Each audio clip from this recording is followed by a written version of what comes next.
believe because these cryptids are not in our sight.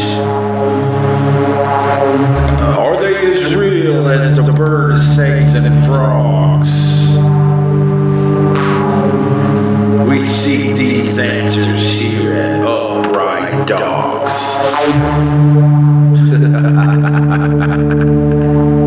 Come join us if you dare.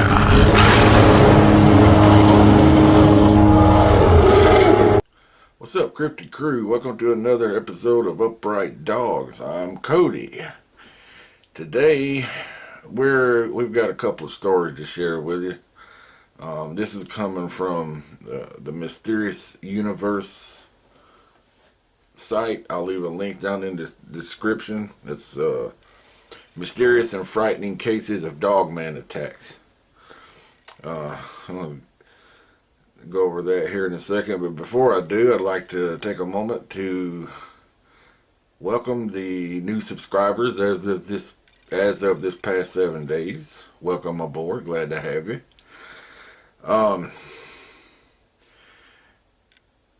Something I wanted to reiterate on from last week's video that I failed to mention. Okay, with me being 51 years old, I have lived in Mississippi, Texas, even stayed some in Alabama.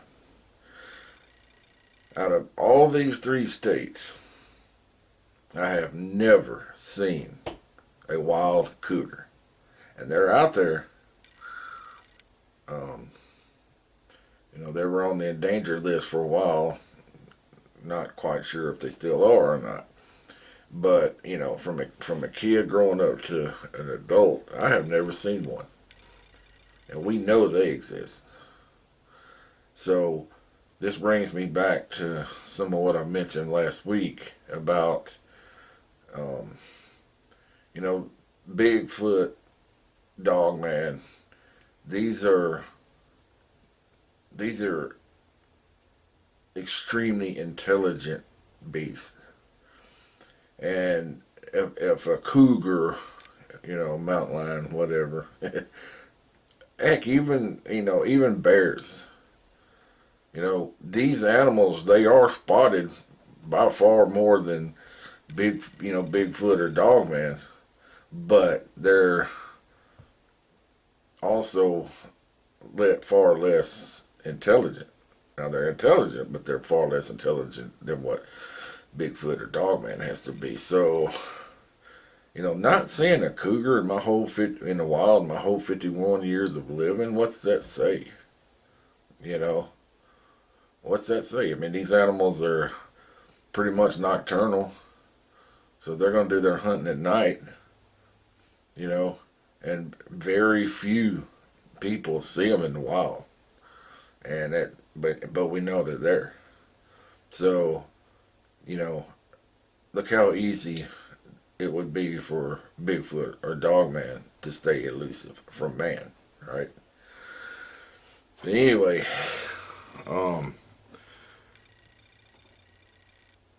one of the strangest phenomena in the realm of the paranormal and cryptozoology is that of supposed werewolves, and in particular of that what is known as the Dogman. Much like Bigfoot, these appear as hulking, massive mountains of fur and muscle. Yet rather than ape-like, they are described as having decidedly canine features, often with a tail and of alternating between walking on 2 feet or all fours. They have been sighted in a range of locations and serve to really go out into the truly outlandish. Yet, for as weird and scary as all of this is, even more frightening are the scattered reports of these spooky entities actually attacking people. One very weird report of an apparent dogman attack of some form comes from the site beyond Crete and occurred in the country of Mexico. The person who made the report says that this happened to his uncles as they were driving a cargo truck through a rather remote jungle area at night. As they made their way along the rough and rugged, unpaved road, something very large and heavy, very large and heavy, reportedly jumped into the back of their truck, and the person telling the account says of what happened next. They didn't stop to see what it was because there was no lights on the road. My uncle on the passenger side saw this devilish creature that looked like a dog climbing closer to the cabin of the truck. They said the thing was huge. My uncle was screaming in fear, and when they saw it, said they tried to shake the truck. It tried to shake the truck, but it would fall off until they hit it against a tree on the opposite side of the road. They kept driving all night to the morning, all freaked out. When they got to a gas station in a village, they saw gash marks and hand, but animal prints on the windows where it was trying to get in on the back trailer. They told their story to some of the villager or farmers, and they told them that the dog man like demons roam those areas, and they were not the only ones who have been attacked before.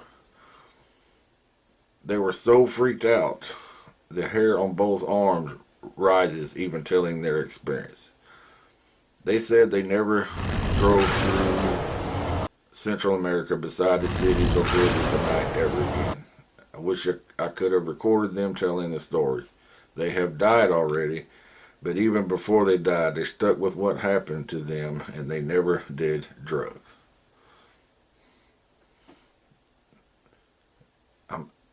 I would imagine you'd be creeped out. I know I would be creeped out, right? On to the next one. The site Phantoms and Monsters has several reports of dogman attacks. One of these supposedly happened on a tract of forest land near the Ohio River in Maysville, Kentucky. The witness was a teen at the time with a group of other teens just out messing around exploring an abandoned hospital in the area called Hazelwood Hospital. But this night was about to prove to be a bit more eventful than any of them could have ever imagined. They had split up to go poking around the dusty ruins of the dilapidated hospital, and at some point the witness became aware of a stench like something rotting as he was exploring the basement of the building, which incidentally had once been used as a morgue. The flooded floor was covered with about 3 inches of water, and as he sloshed through it, he then heard a metal door slam and something run through the water some distance away. The witness thought this was just his friends playing a practical joke on him, so he wasn't scared just yet, but he soon would be. He decided to get up on top of one of the long abandoned coolers that had once been used for storing dead bodies, hoping to get a jump on his friends and scare them. But as he lay there, he says the darkness was pierced by someone screaming. He still thought that one of his friends was just messing with him, so he stayed still. But soon that smell of rotting meat permeated the air around him once more, and he could hear footsteps in the water, as well as a sound like panting or a labored breathing and sniffing. At this point, the witness was overcome by a sense of pure dread, jumping down from the cooler to go running towards the exit to the morgue. Hearing that panting and the water splashing right behind him, as well as an ominous low growl in a panic, he slipped into the boiler room and stood as still as possible. He waited there. Something very large and strong allegedly started to slam into the door to the boiler room, and there was a sound like the scratching of claws against the steel. The terrified witness then ran toward the other end of the boiler room in a bid to reach the access to the generator and the dock door truck used to unload and the hillside that led to the woods. And he says of what happened next. I opened the door to the dark room, and when I looked back, I saw the arm of this creature sticking through the opening it had made, and it was like a horror movie. It was a gray and brown mass of fur. It looked like a human arm, but it didn't, because the hand was all wrong. The hand had 5 digits, but the claws would have made a bear run in fear. I slammed the door behind me and ran for one of the dock doors. The dock doors wouldn't budge, and I could hear the gurneys overturning and the lockers sliding on the floor. It was getting through, and the only thing between me and it now was a single door. I ran to one of the windows by the dock doors and proceeded to bust it out, which mangled my hand from the glass. Then, as I was pulling myself through the window, I heard the door get slammed into one of the hinges, completely flew off the door, and hit the wall. I tumbled out of the window, went and hit the wet ground. When I stood up, I saw it in the doorway. Now, I'm 6'4" and 255 pounds. Not little by any means, and this thing took up the entire doorway. An 8-foot tall, 3-foot wide door. It was covered head to toe in gray-brown fur. It had a very narrow snout, almost like a Doberman pinscher, and its ears were just barely visible because of the doorway. But I could tell they were pointing up just like a dog. I couldn't believe that what I was seeing. I was completely paralyzed. This thing was staring right into my soul. Then it snarled, and that woke me from my disbelief of what I was seeing. I turned and ran. I ran up the hill into the woods to get around the hospital, to get back to the street where the car was parked. I hadn't made it 25 feet when I heard it clawing to get out of the window. I knew I would never make it to the car this way. So I ran back towards the hospital where the fire escape ladder was. I had used the ladder before to climb to the roof to take pictures of the entire town. I completely skipped the first 3 runs of the ladder and was now inside the enclosed part of the fire escape. Again, this thing howled, and I could feel waves of pure terror filling my body. My hand was killing me at this point, and I was getting blood on everything. Just as I was reaching the first floor window I could climb into, this thing slammed into the fire escape ladder, knocking me down a couple of rungs. It leaped onto the outside of the fire escape and began clawing at my feet. Just as I reached the window, I felt it. Pain like nothing I've ever felt. It had grabbed just above my ankle and yanked, and in doing so, shredded my boot and the end of my jeans into my flesh. I was able to pull myself into the first floor window, and I heard it push itself off the fire escape and head back the way it came. I'm now dragging my left leg and trying to keep my right hand in my hoodie pocket. The entrance we came in from is only about 150 feet away down the main hall and around a left turn. As I'm halfway down the hall, I hear the stair door slamming again. I'm dragging myself down the hall, just trying to stay focused on getting out of this hellhole. Then the howling starts again, and I can hear it getting closer. I make the turn and hear the pounding coming up the stairs from the basement. I make it to the entrance and hear the padding of hands and feet on the floor. I made a mistake of looking back just as it rounded the corner, and it was running on all fours like a real dog. I bolted down the hill towards the street where the car was parked and realized the car was gone. They left me. My only way of escape was gone.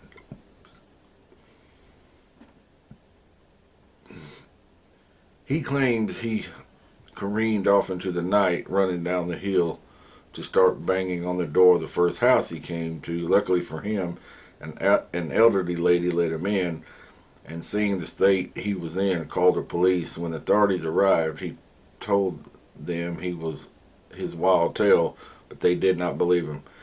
Despite the fact that he had injuries to corroborate his story, the witness said. When the cops got there and asked me what happened, I told them the same thing I've said here. Of course, they didn't believe me and thought I was on drugs. The MTs took me to the hospital, and when they did blood work and found no substance in my system, they then concluded I was attacked by a wild dog. I ended up with 36 stitches in my leg and 17 in my hand. I had to get rabies shots and tell the local wildlife officer my story. He informed me that they had reports of wild dog packs running around the outside of town, ransacking garbage cans and killing some of the local pets. I informed him that it wasn't a pack of wild dogs, and it was a giant dog man. But they all just thought I was crazy. The only thing I had in my favor was the claw marked on my leg. Even the doctors were confused about how a wild dog could make a mark like that. It's hard to know what to make of this case. It's so dramatic and spectacular that it has the feel of a movie script or creepypasta, but who knows? Perhaps just as sensational as it is. So, yeah. What about that? Can you imagine? You just, like he was saying, you're just looking at this thing standing in the doorway, knowing you need to get out of there, but you're just overcome with shock and awe, fear. Man, you can only imagine what he went through. So until I am able to get out and do my field work, I'm going to probably resort to some stories off of this site. Like I said earlier, I'll drop a link to this site down in the description if you wanted to check it out yourself, or you can just join me every week, and I'm gonna tell a story or two from it. But once again, now, as I mentioned in the last video, which way do y'all want to see this channel go? What are some of the things y'all would like to see me do? I take that under advisement and try to see what I can do. Just make sure that you email me at that John's Terrell email address down in the description. And because I'm trying to keep it separate from the Dogman email, because that one gets overwhelmed with subscribers and comments and whatnot. So if you want to tell a story, or if you've got an idea for one, or you would like to see me do certain things on this channel, please go to the John Terrell email and leave an email there. Well, that's going to conclude it for this episode of Upright Dogs. Thanks for watching. Be sure to click that bell. We'll see you in the field. So long.